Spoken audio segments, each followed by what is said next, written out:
Hello and welcome to The Right Mama with Jennifer Aline, and today we have another pop-up video.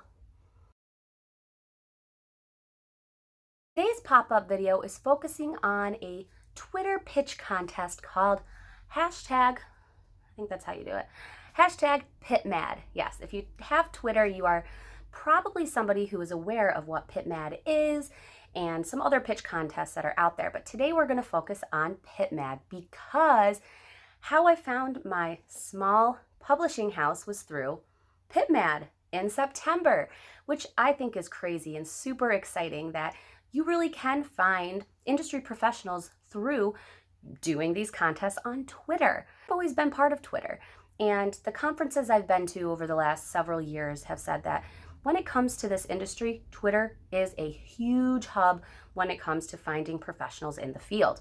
So in September, like I do every 3 months, I decided to do PitMad, and lo and behold, it worked out really well. So I'm going to just give you a few tips on why you should take part in PitMad before the end of 2019 and continue on as years go. So what you do in PitMad is starting at 8 o'clock in the morning, you have 3 chances to tweet kind of a version of your back blurb of your story. You want to write an engaging, interesting little paragraph within the amount of words you can write that will pull in an agent or an editor and make them like your post.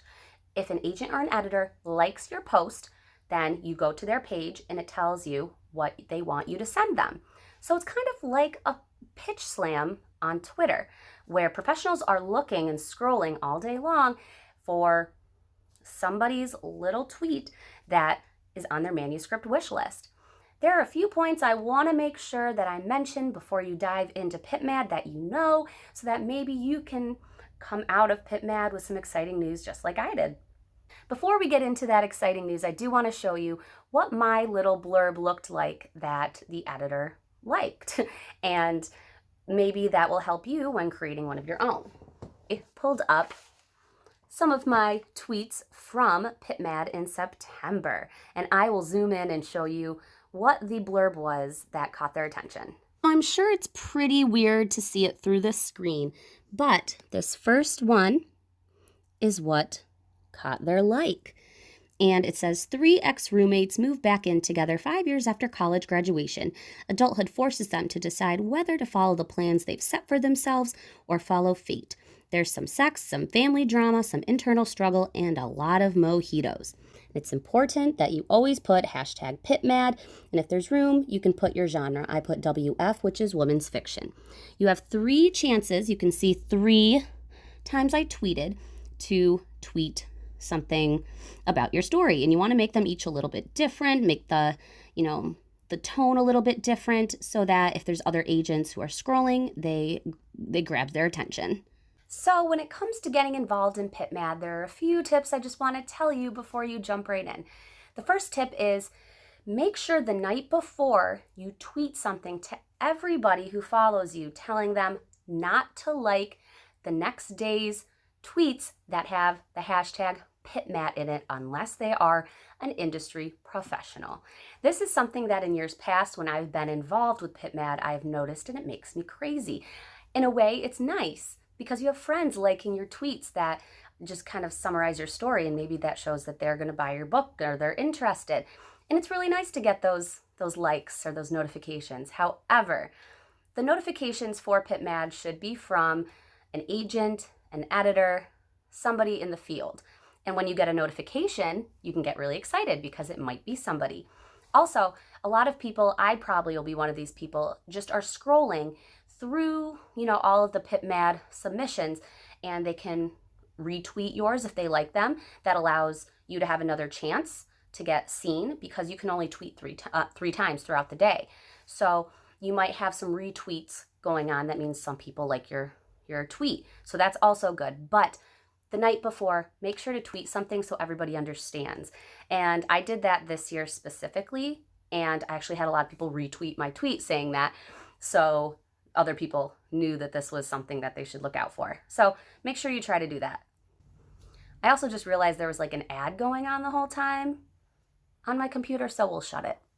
Tip number 2 when it comes to getting involved with PitMad is to make sure you do your first tweet in the morning. You do have between 8 a.m. and 8 p.m., but people will start pitching their story through Twitter very early. So I would say make that first tweet around 8 or 9 in the morning, maybe 10 latest.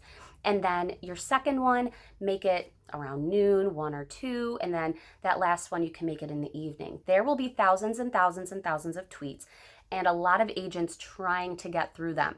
So if yours is, in that time slot in the morning, usually they will see those because they'll go to the hashtag, they'll look, and usually those are what show up first. But it's all over the place because there are so many people. But getting a start really early in the morning is good. I made sure this year to wake up, tweet my first little blurb, wait a few hours, tweet the next, and then I think I was right at the end for that third one, which was like evening, really close to 8. And that's when I got the third one out, and I think that third one is the one that got the interest from the editor. So try to wake up, do it, try to give yourself a few hour break in between so you're not doing it all at once. But making sure you have a good little time frame and schedule for them can be pretty good. And number 3, kind of pre-plan what you want to say. You only have a certain amount of space to kind of give a really interesting blurb about your story. You want to jump right in and tell them something interesting about it. And one of my tweets that I had from PitMad, it said, "So-and-so is sleeping around trying to get knocked up." Bam, that was my first sentence, and it grabbed attention. And that's actually the first sentence of my query letter I sent out as well, my pitch and pitch slam. So you have to do something that grabs attention. So if your story is something that really has a focus, make that focus known in especially maybe 2 out of the 3. Don't repeat yourself so it's the same sentence, but make sure it's known. So really plan it. You can pull it up in your notepad or something on your phone and type it out the night before, and then copy and paste it into Twitter, making sure you leave the hashtags. You can leave PitMad, PITMAD. You always want to leave that. Also, leave, if you're women's fiction, WF or women's fiction, young adult, YA. Look up what your genre is because usually they do want a genre to follow the PitMad hashtag. So make sure you look that up as well. Well, that's all I have for you guys today for my pop-up video talking about PitMad. It is December 5th. Yes, it's December 5th. Had to check that. I was going to say another date, but it's December 5th. So make sure you get involved, get on Twitter, check out the community, check out the other tweets going on. If you like it, retweet it, help us support a fellow writer, and get involved. You never know what's going to happen. It's really cool that you can get connected to the industry through something like Twitter. So try it out. Good luck and stay creative. And drink that coffee.